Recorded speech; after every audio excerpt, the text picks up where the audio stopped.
Hello everyone, welcome back to Master Train 2. It has been quite some time since I last uploaded a video regarding Master Train, and I believe with a new patch, a new video regarding which champion path is the worst would be some sort of good content. So I don't want to waste much time because we have 24 different champions, and if I spend more than a minute per champion, then this means this video will be more than half an hour. So without further ado, let's start. So Banished. In terms of Banished, Savior is a very stable path, provides backline support, very good for Dominion and as well as Savagery Seraph for protecting your backlines, because you just provide armor equals to first Valor.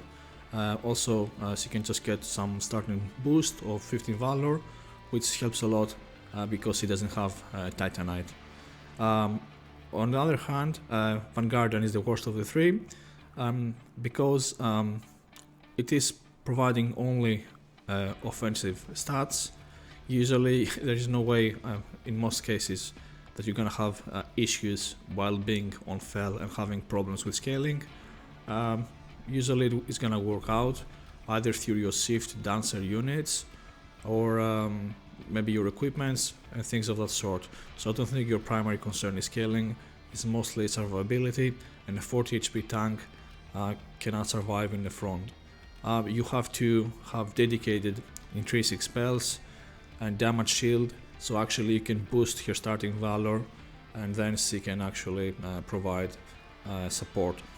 If you're able to pull this through, then this is fine, but still in some fights such as Dominion or Savagery, you leave your backline exposed.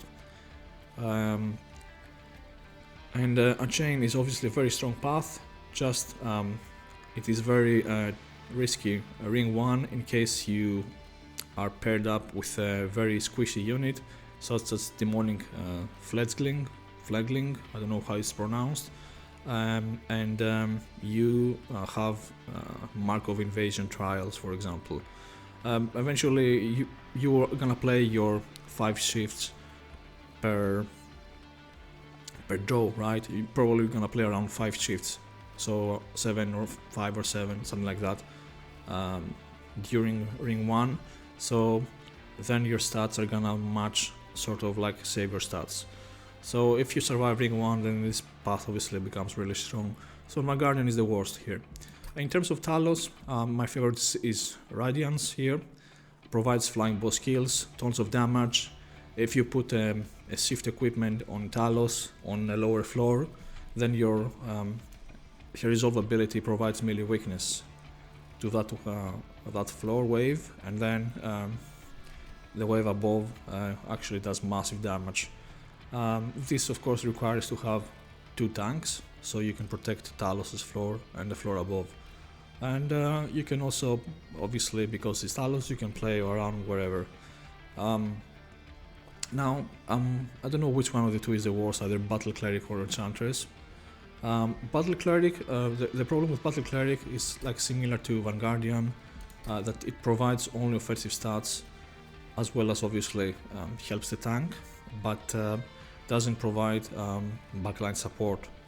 Now the good thing, unlike Vanguardian, is that your tanks usually are better than obviously Vanguardian, right? You can have like really strong tanks in Banished with Titanite and Dualism, and they just survive and generate value, like Firebrand, for example.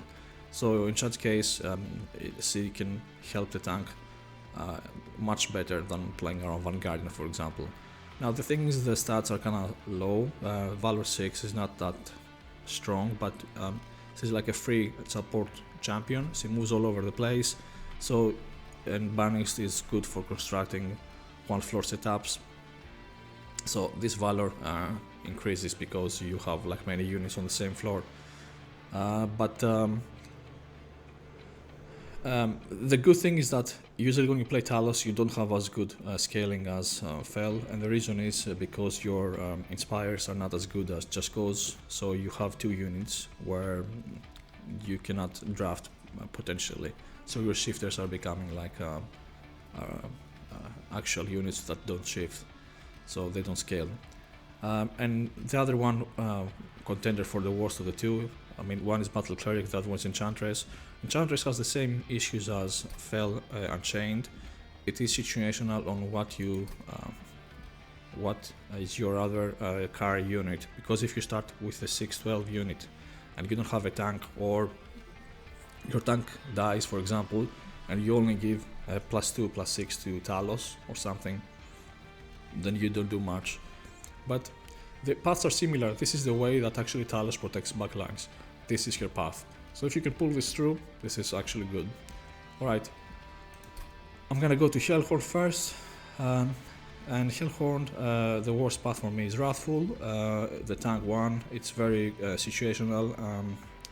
It's very hard to pull slays when you are in the front and facing other tanks, unless you are in a clan combo with spikes, or you can just make the prince hit quickly or some short, or you have some gimmicks, or I don't know.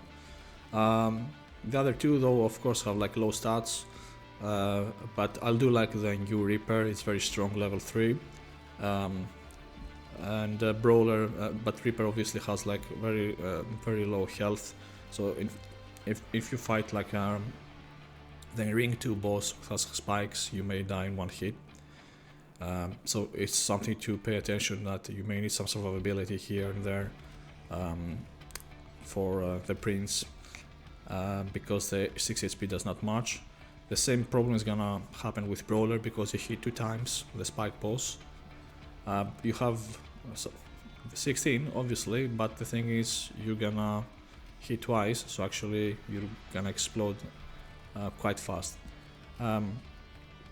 Wrathful is good in case things are like really bad on other paths and you have maybe a unit that does similar things as these two, for example.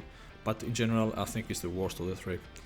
In terms of Queen, I'm not gonna talk much about Queen. Rally is the worst path because it only plays well with Under Legion and Umbra, in case you want to trigger Rally. Now I'm gonna go a bit differently. I'm gonna go to Wurmkin now, and there are reasons for that. So Wurmkin is a bit more tricky to describe. So here's the thing. Infector is I think the best in general, because it just provides many echoes on your floor where you can actually utilize them to hatch eggs. You can just utilize your extract spells potentially. You can, if you look at a bit at your units, so Sarsor Carver is a good tank unit, but actually becomes a really good DPS unit as well at the same time, because when you play infusions and all, it's not like you have like this unit has like the same status like Siren of the Sea, right? If we have a look here, this is like the same, but has like Siren has like worse values. But there are many problems to reach these stats offensively. There is no way Carver without Infector is gonna reach these stats, because you have much less infusions in your deck, around like 70% or so, and also Stygian has a floor that plays on its own. So basically you have a self-sustainable floor with like a sweeper or like a Sark, for example, and your main floor just focuses on incanting, while this clan is different, doesn't have a floor that plays on its own. It has a floor that actually you have to answer. It doesn't have floor, you have to answer lower floors with spells. That's the problem. That means that you waste inspires on other floors. So in general, it breaks this card. It makes them quite strong, you know, after you just get the second upgrade. It can actually accelerate the Carapace. Obviously the Keeper is very strong and all the eggs, so it plays with all of your units very strongly. So I think this is why it's strong, and also the extract spells, so it's very synergetic. On the other hand, the Corruptor is the one I hate the most from the three. There are reasons. The stats are not bad, like 15 per echo is very reasonable. It's like 6 if you have 4, or you can get more echoes if you find ways to expand your echoes to 8, for example, through a room or something, and have more. You can get really strong stats. Of course, it requires to having a wide floor, and this is not always possible to have wide floors. That's one problem. Then this doesn't play well with eggs, for example, or with extract spells. You cannot just you have to maintain your stacks here. And something else I forgot to mention, that the Infector also is very good with targeted buffs, because he has 4 hits, so you get 3 more hits in general. So Corruptor is very dependent on your run. That's why I'm not particularly, when there is something better like Infector, then why play Corruptor. And the Decayer is quite strong as well. Different pathing. Decayer focuses on answering backline, right? It has same issues as Corruptor, but this is, as I said, a problem that the clan has to deal with, meaning that if you Decayer plays on a lower floor, right? He's like a backline answer. So obviously you have to just accelerate some echoes on his floor, right? And this means that your main floor won't still hatch that well the eggs, or won't get as much infusion. So it is like you have to focus on 2 floors. And obviously you cannot have like eggs on Decayer's floor, because it's gonna eat infusions, and there's gonna be problems because he won't do damage. But it is very consistent. You can dodge tons of fight with Decayer.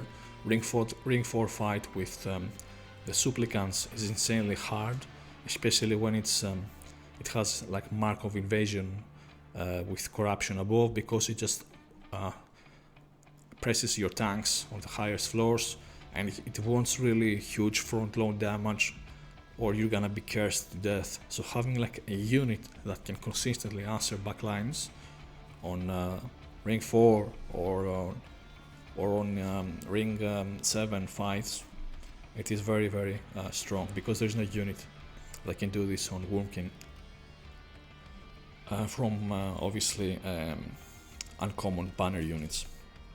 Now, something else I wanted to say, you can play him and have him survive end fights as well, like ring 8 fights on Seraph, but you have to have an endless stack in front, and unfortunately Wurm King is not very cost efficient. The only endless stack you can play with has 1, and it's not an egg, because eggs obviously gonna eat your infusions, right? Is the Carver. So something else, ideally from some other clan, with endless and Titanite, could make this path really consistent to answer backlines. So I'm spending lots of time on Wurm King. Why did I just went that way though? Is because these 3 clans are very similar. They are like very aggressive, have very strong scaling, but they have very front-load heavy damage. They are very weak in answering backlines. They don't have units that answer backlines. Instead, and Wurm King has even worse problems in that sense, and I will explain you why. So if we go in terms of, let's say, Banished first. Banished has in the common pool Cleave. Obviously you want this intrinsic and holdover, 1 way to answer backlines, and it has an equipment which is uncommon, and a shield and can become deployable easily. So you have these 2 ways. Hellhound has a unit, a Molten Imp. It answers some backlines. It's not gonna answer the Chosens. You're gonna have to do extra damage on top of that. And the problem is that this Imp is not gonna be deployable. So you can have issues here with Molten Imp if it's not coming fast, and the Chosen Assassin just ends your run, right? So maybe sometimes you need to dupe. And then in the common pool from spells you have Vents, which is a very strong card, but it has some caps basically, right? You're gonna have like 15 damage or something. Mostly you use Vents to answer normal backline units and not just kill the Chosens. The Chosens are, in this clan, is some sort of combination of spells or survivability for your backline. And lastly, in the uncommon, you have Inferno, which has the problem that it's cost inefficient. It's like 3. Of course, it's like good damage per cost, but you have to pay 3, and it's uncommon, which means if you want to make this intrinsic and holdover, you have really low chances to make this belt viable, because common are drafted as soon as you start the game, up to ring before ring 3 boss basically, while uncommons start after you finish ring 4 fight, unless there's like a small chance you get some of these. And in case of Urkane, the problem is even worse, because in common pool we only have Echo Snare which has Consume, and because it has Consume I cannot intrinsic and hold over it at the same time.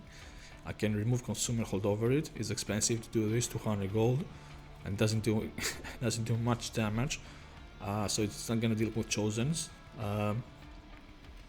but it is something at least. And the other way where we can intrinsic and hold over is us in Resonance, but as I said, it has the same problem as Inferno, which is uncommon. And that's why I said on my evaluation that I think the Decayer is a very strong path, as well as the Infector. So check your allied clan. If we can have good backlines access, such as we are with Awoken and things like that, then the Decayer I don't think makes much sense. I would just go for the Infector. But if, let's say, I play this clan with Banished, I will just get the Decayer, because there are risks of the run just and I have like a face like Savagery or Dominion, and you really need to answer waves consistently. So regarding the new champions, Pyrosmith is consistently very strong. You get it is very strong level 1 because you don't have much problems, because Forge mechanic is extremely strong. It is very strong at level 3 because the cooldown is extremely low. You can do many gimmicks with hollow mirrors or Pyreborn cooldown reduction, things like that. Your Pyre also becomes exponentially stronger and more better survivability. And you deal with even though your units are like potato units that don't do damage, Pyrosmith in general compensates for that by actually doing the remaining damage on waves.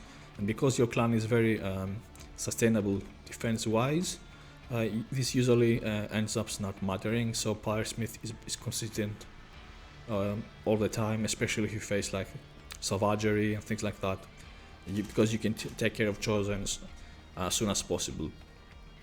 Pyrosmith also is your go-to answer in case you want to farm collectors, because you can keep your Pyre shot every time collector spawns and just like getting money, so you don't throw money to the bin basically. Very strong path, one of the strongest probably in the game. The only issues you can have is around Pyrosmith 2, because the ability is on cooldown 4, and at that point you need to manage your turns more effectively. Enduring Steel is one of my favorite though. Usually you can do permascaling. You have only one card, that permascales in the game, which is your Boilerplate, which gets armor stats. You don't have to focus on something specifically to do huge. You can like do small permascales here and there, like some equipment now, one other equipment there. Usually you permascale equipments. Sometimes it may be even units, for example. But you don't have to focus about making something like completely beefy and, I don't know, like a super good artifact and then duping the artifact. It doesn't matter. The stats are very good, and I never had also issues at Ring 1 where the stats are nerfed in terms of Forge, because still your starter provides good enough armor, so actually you're gonna get there. So now this path breaks completely sweepers, so it's extremely potent with Awoken, especially Awoken, because you have sweepers that scale naturally, like Sansa's Husk Hermit and what's this called? Husk Hermit. let me just find it. And Sutter Cell, okay. So you put an Endless there, and you can just like easily permascale the Endless, and they just do massive damage. So units such as Sweepers, from Stygian Sweepers, any Sweeper in general. And also, lastly, you can permascale Endless units, or units actually that profit from summon abilities. There are 3 targets for that, which are the best ones. Every other one, I don't think it makes sense. One is the Greed Dragon from Pyreborn, right? It's this guy, okay? The other one is from Railforged, but is a rare. Is our Juggernaut here. And lastly, the other one is is the eggs from Wurmkin. Maybe that's why they made this mechanic, because this clan came the same time with Wurmkin. So if your eggs hatch, they retain the stats. So then you can have better stats here on your eggs. So you can reply your eggs basically, and they can just inherit this the better starting stats from their eggs when they hatch. So very strong path. The last one, this one is kind of. This one is good in case you don't have enough forge generation, and you start with like a boilerplate, and your pathing selection doesn't involve much in terms of your Railforged units. So in that case it can be good, but it's more underwhelming comparing to the other 2. So this is why Blacksmith is the worst of the 3. From here, Weaponsmith is the best of the 3 because Hef doesn't address backlines, so it doesn't cover the weaknesses of the clan. But there are 2 ways to address backlines. One is to kill enemy backlines, and the other one is to eat the wave in the face and protect your own. So Weaponsmith instead protects both your tanks and your backlines, and she has good enough stats so you can delay giving her an equipment as well. Very strong path. Metalworker is exceptional with X-cost cards. You have some in the clan, very strong, but the best X-cost targets for me is the Spike from Pyreborn that gives you tons of money, and obviously the Umbra Spike, which gave you like a ton of scaling on the Morsel. And I think the best one is the Melting Remnant Spike, because what it does is insane. So you get +4 plus burnout 4 to friendly units. You put this here, you just generate 10 Ember easily, and you suddenly have like, I don't know, like 40 attack on your whole floor, which is nuts, right? So the worst is the Handy, obviously, because this is very situational. It wants like beefy stats to abuse the trample, and ideally you want multi-strike, and not every clan combo has multi-strike. Usually like Banished can find it, and beefy stats are usually have clans like Luna can have like the glaives and things like that, but you may as well put them to another unit that has multi-strike instead of like trying to fix Hef. I don't know, I think she needs something else instead. Maybe she should have 45 and multi-strike, then I would think it's good, but as is, I cannot. I've checked every clan, but it doesn't make sense as a path. It's very situational. Now, in terms of here, I like the Golden Crown the best because it's money and generates good value.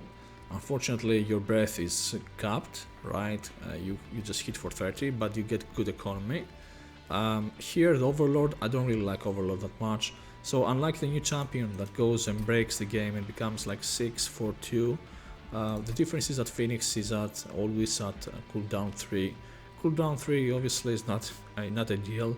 You really need to drop the cooldown reduction to 1. Obviously he can be like sort of like a quick sweeper if you just manage to drop his cooldown to 1, like a spell chain cooldown reduction card, for example. But he's kind of fat, he's at 3 pip, you know, and contests with Hothead, for example, which does his job better. If you manage to pull his through, he's fine, but I have stopped bothering. But if you find the cooldown reduction, then yes, he's good. Pyromanic is the worst because it's the most situational. Depends that if you start like things like I don't know, cultist, magma cultist, and you may have, you know, some sort of artifact from your horde that you can farm and just make Pyrogel more of a good mechanic to pivot to. It is good in general, but it's kind of something that you see during the run and not mostly on the beginning, so you don't have the knowledge about this path. And Gilda, I'm not gonna talk much. Mother and Avarice are very strong, good economy. Matron, no sense, this path is atrocious. There are no good whelps to play this path. In terms of Awoken, my favorite is Cultivating because it's scaling, I love scaling, plus it's also an draw artifact, which is very strong, plays well with the sweeper behind, or like a tall unit with many hits, very strong. There is no worst path here, all of them are like good for what they do. The spikes is very strong for answering backlines. Usually this one probably can underperform because in this clan you have the best backline accessibility, you even have spikes upgrade, so Bristling can underperform, but I would consider Bristling as a good path in case, as I said, I fight like Savagery or Dominion. And on top of that, my pathing selection doesn't involve Awoken unit banners, so in such a case I would consider Bristling a lot. On the other hand, the Explosive was the worst path, but now it has been up to par because there has been many changes to the starter and Wildwood Sap or some things like that, so it is very consistent now, and you can put equipment that generate heals as well, so you can get more triggers, so it can do like a really good front load damage. Like playing a heal and actually doing 100 damage is not it's not bad. The other thing I wanted to talk about is Wildenton is kind of weird. I think again all of them are equally good.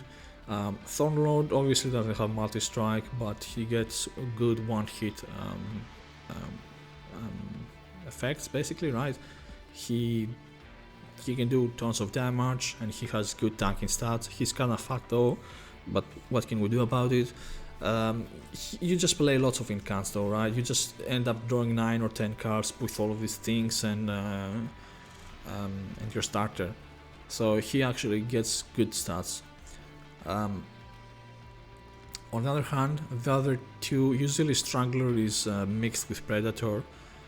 Usually you don't go fully on Predator because you become like some sort of Animus of Will with Quick, but applies Quick to your whole floor, which can be good. Sometimes you can take the Predator, so you can not having to worry about taking the Quick upgrade on your Sweeper. So you may start, I don't know, with a Husk Hermit for example, or most likely Shatter Cell, and just take this path, so actually you can make your Shatter Cell hit quickly.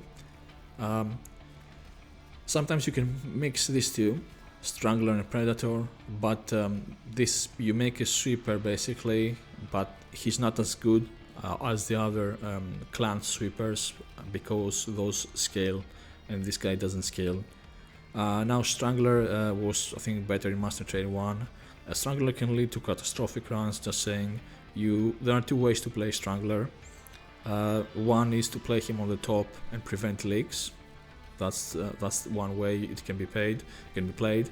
So you just play him top in roots and you prevent leaks. The other way Strangler is played is usually you trap with descents, such as like Melting Remnant.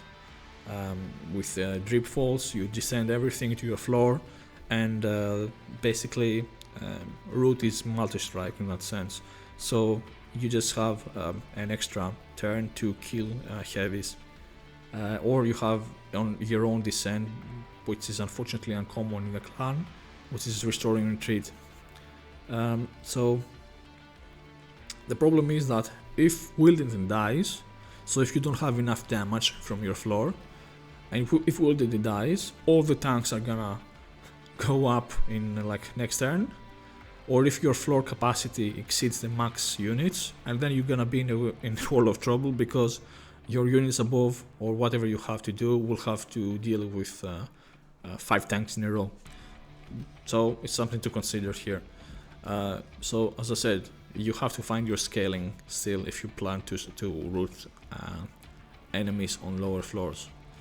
No worse path. It's just like all of them are kind of sometimes they don't play on their own. Sometimes like this one, these two usually mix together. Back to my favorite clan.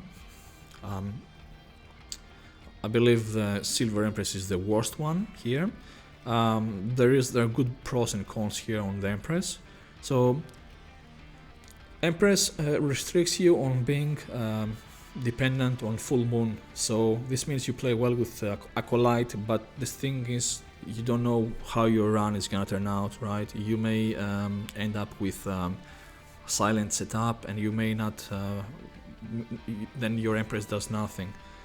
You won't necessarily find your silent room to compensate for that. So in such case, Empress is very control reliant. She has good starting stats for your floor, especially if you have like your equipments. But and also her ability could lead to an infinite, and it's actually a decent ability. But I'd rather have the flexibility of the Spellweaver, where she has no such restrictions. She has worse starting stats in terms of magic power, but she can become better, and she doesn't have these restrictions, right? Just concerned about the Weaver is that her HP is 12, so if you fight Pushback Archeon, this path, if you cannot protect her, then she's gonna die by a push, just saying. And the Moon Cycle path, I think, is very strong as well, because especially if you pair up with clans that don't have really aggressive scaling, such as Lazarus and Under Legion, because in such case this scaling will come in handy and you can get out of ring 4.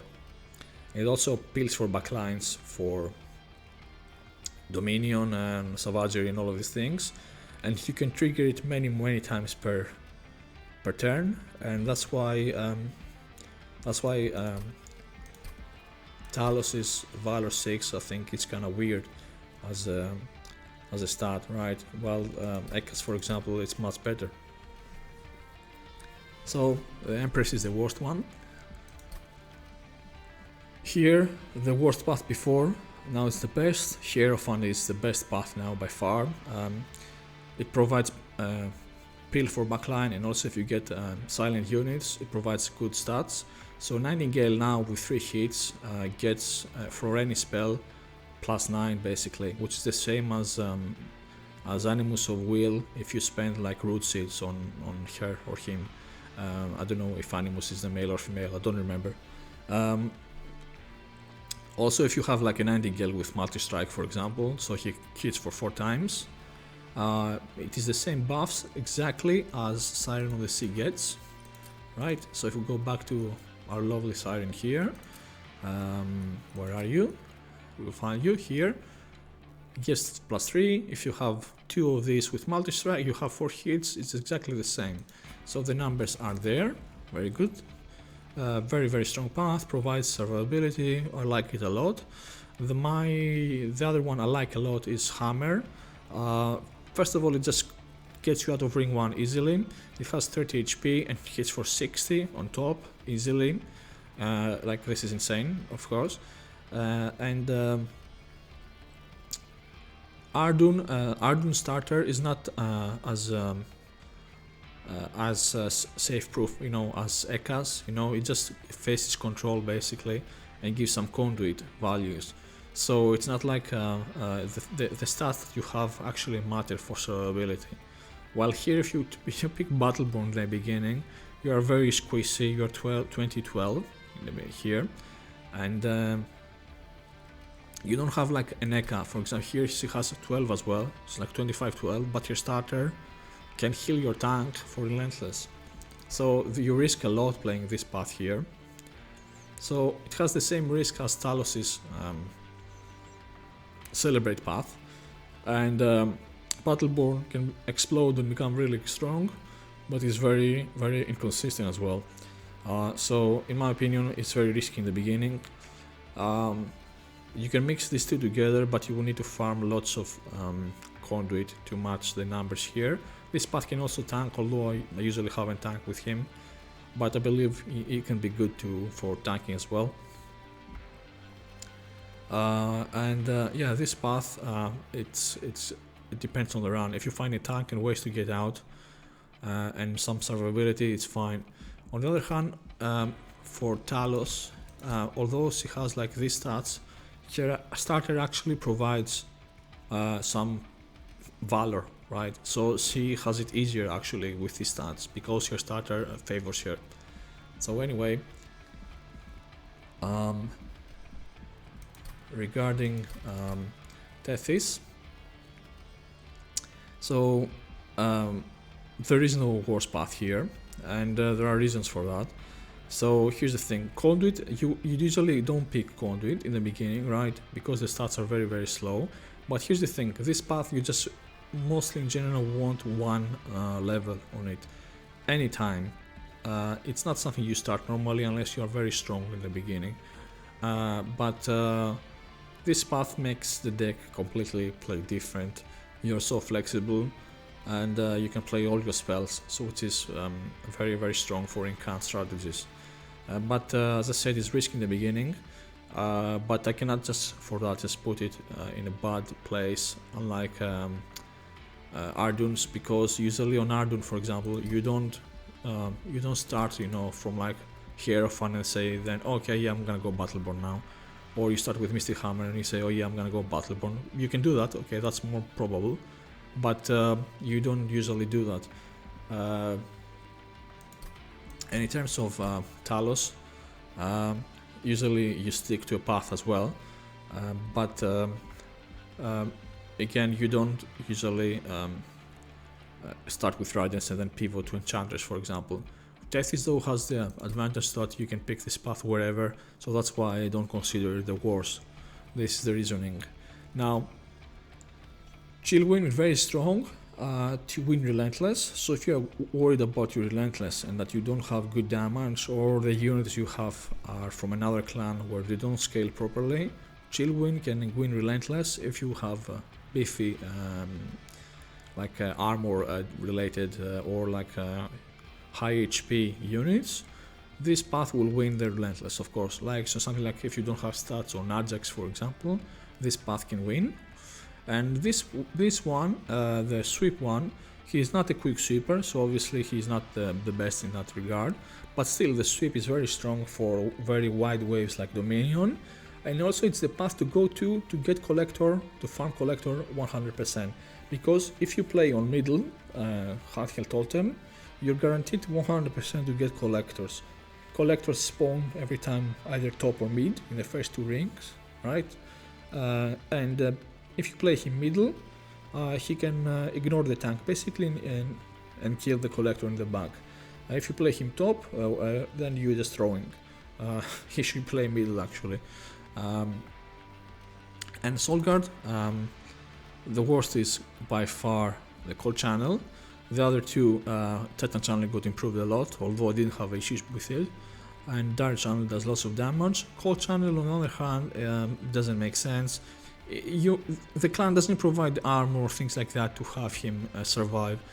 If you wanna play, if you pair example with a clan such as like Railforged and you get like your boilerplates and all of these things, you can just play around this this path, or like Melting Remnant and you shard in effect, I don't remember. Melting Remnant and give Endless, or like Burnout. Shard is yellow, I think. Yeah, if Shard is yellow, he should keep the shards then with Endless. If it's yellow, it's not a buff. So in such a case, then it can be good, but in generally this path is very bad. It competes with Sark, it doesn't stay alive, you cannot put Endless on him, it's very problematic. Then time to go to my boy Bullet. I mean, Hiveminder is by far the best. Usually you pick Hiveminder 2 when Headsman 1, you just pick Headsman for the trample. Executioner is very, permascaling Bullet is very strong, right? Executioner is very solid because you just get troops and you may need troops.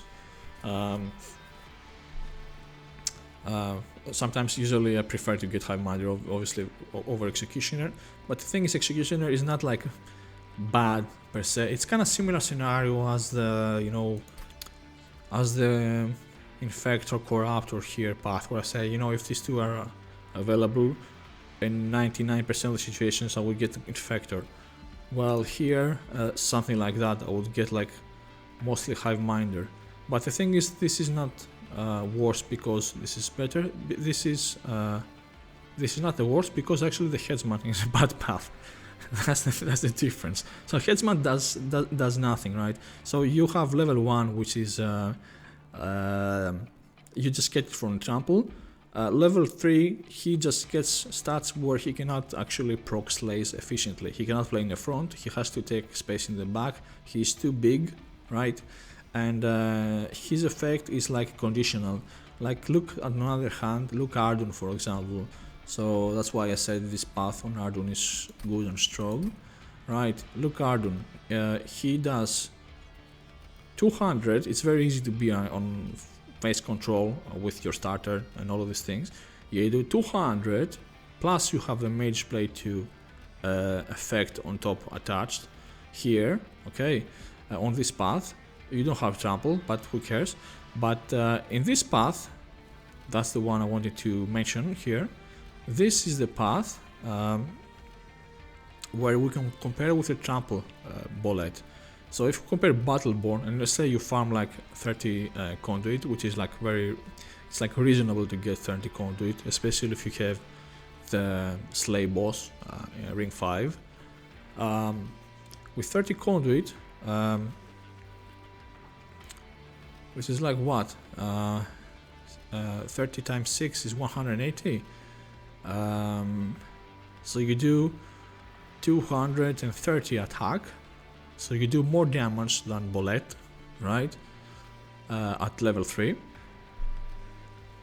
You may be on equal numbers somewhere after ring 6, for example, or something. And you have an ability which is like a remote planetarium. Basically, you have a passive ability and you don't have a conditional ability where then you care about doing slays, and it's also easier to fit on the floor. And you play on a clan where the clan has floor stacking through gravity and hexcalations, while Under Legion cannot do these things. So all the conditions, the clan conditions fare Battleborn, and the passive ability is obviously better than this one, and that's why Headsman is trash, okay? And for same reasons Penumbra is trash, Monstrous, I mean, you don't. He has the same problems here. If you would pick Penumbra, probably Monstrous you would pick above the trample, but this is not even the case here, because if you would pair this path with something, would be with Glutton, and here are the problems. If you go Glutton, meanwhile it's excellent, but it doesn't do many hits. You get 15 and 6 on level 3, while you get 9 and 4, so there is a big difference now, 6 attack and 2 health here. And the other issue is that at level 1 he gives 1 more pip, so actually you can feed 1 less morsel Glutton. So basically it doesn't matter. Trample usually doesn't matter. You don't scale so much that trample matters. You may, after some waves, if you get really aggressive eating and some equipments, maybe yes,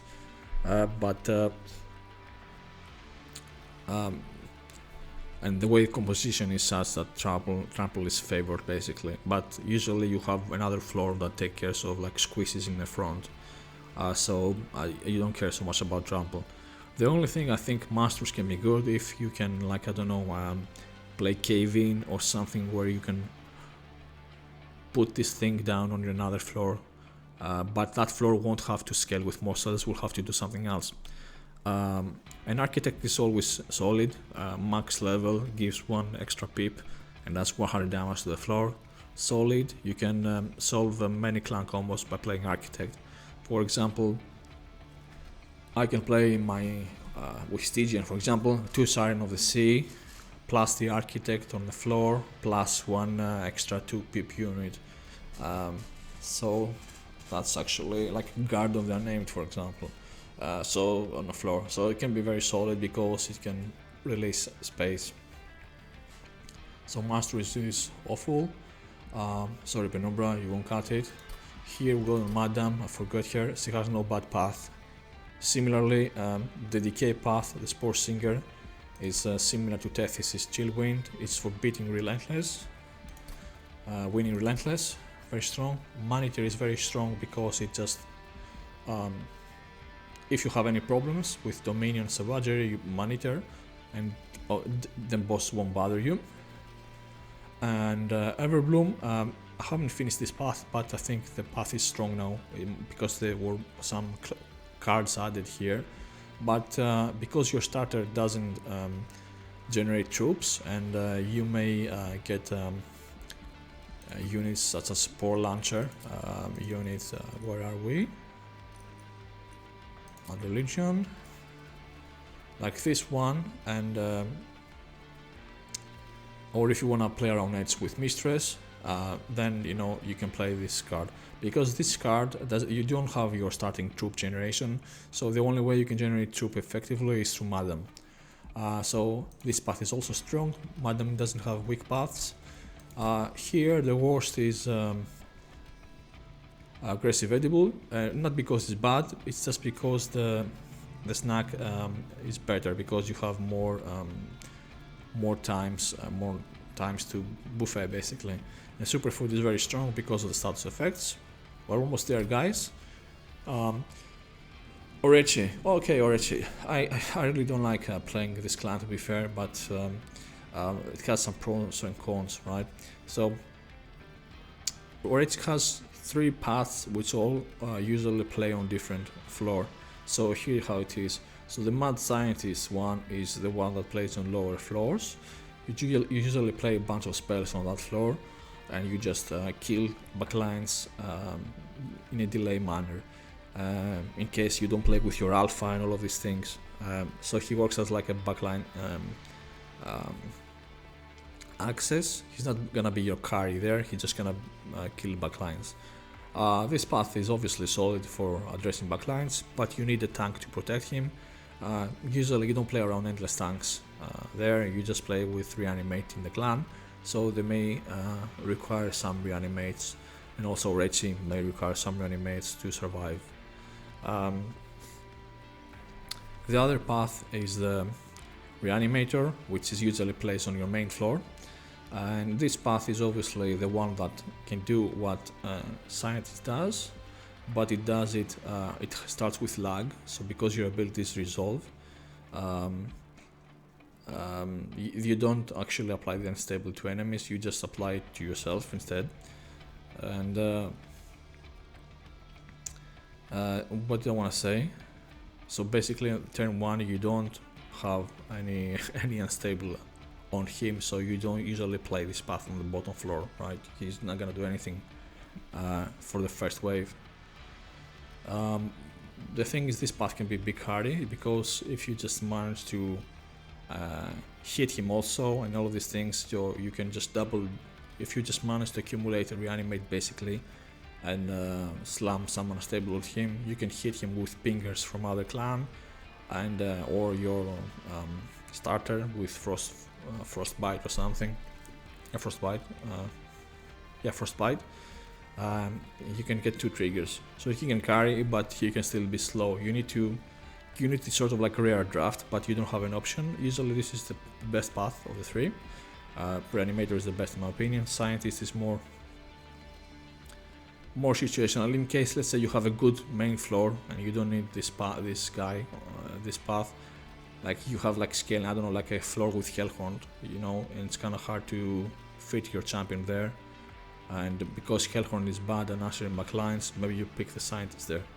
And Brewmaster is a support unit. Support units usually play above your main floor, because if they don't fit your main floor, because they don't contribute to the main floor, they don't do damage, and they're not a tank. If he was in tank, he would play on the main floor, but he's not a tank, so if he plays in the back, he's taking the spot of a backline unit, so that's why he has to play on top. He's like, I don't know, Imp Queen, you know, the one that spits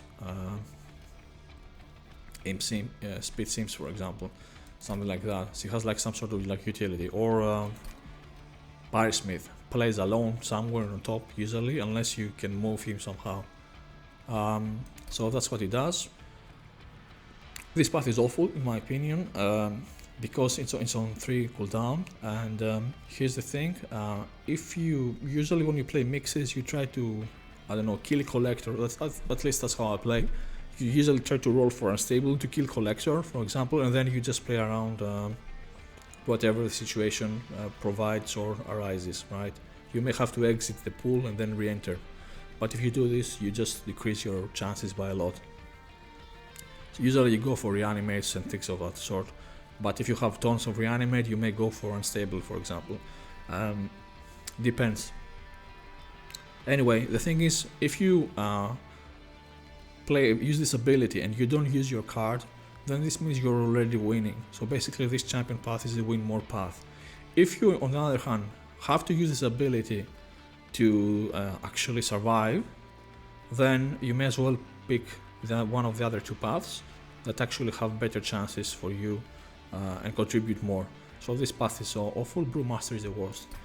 Baron, all are about equal in my opinion. Different ones. Lame plays well with hangers, they both play well together. Armory, just be careful, you are an 8-10. If your other unit is squeezy, I don't know, like a Carapace for example, you may explode ring 1. So this path is again,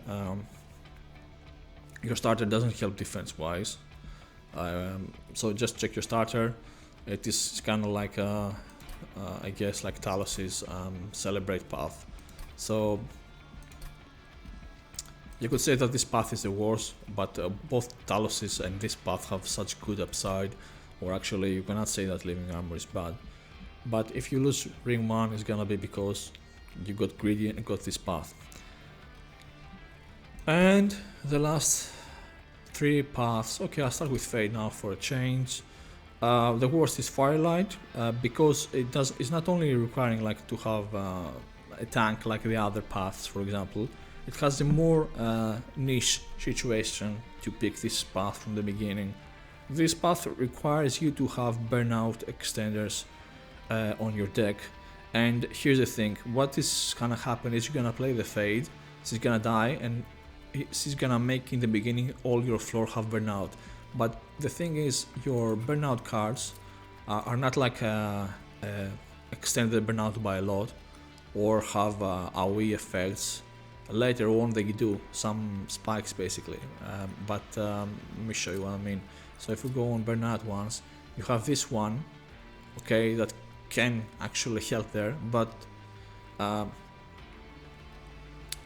cleanse won't help, it just applies this to 1 unit.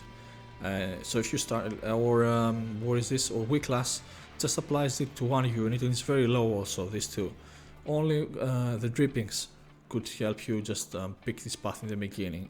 And later on, obviously, you can draft your rares, and you get your spike, and just consume,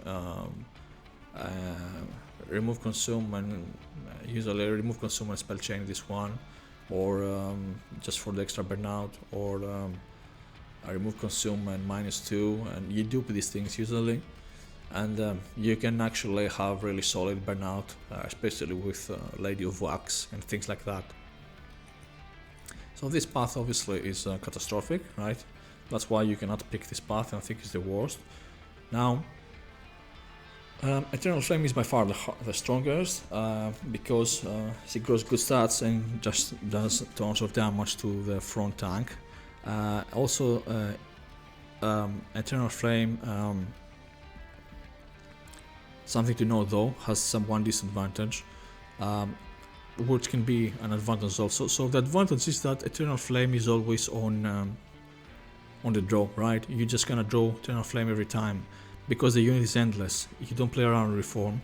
Both in Firelight and Icarus you play around Reform. This one is endless, and because it's endless you're gonna draw it, but it causes some problems. If let's say you have endless and a holdover card, that means you draw like 3 cards per turn. So if you want to find your burnout extenders and things like that, you are not gonna draw them, just saying. So this is something to consider. You don't want to over use the same spells in melting, because you're gonna end up in trouble basically. And Icarus is your way to answer backlines. I've used Icarus even lately versus Dominion, just to kill some squeezes in the front. Icarus, obviously, if you play around Reform, you have to draw your Reform cards. One thing I wanted to know, you can mix the Flame and Icarus, but there is a problem here if you do this. The problem is that Icarus, unlike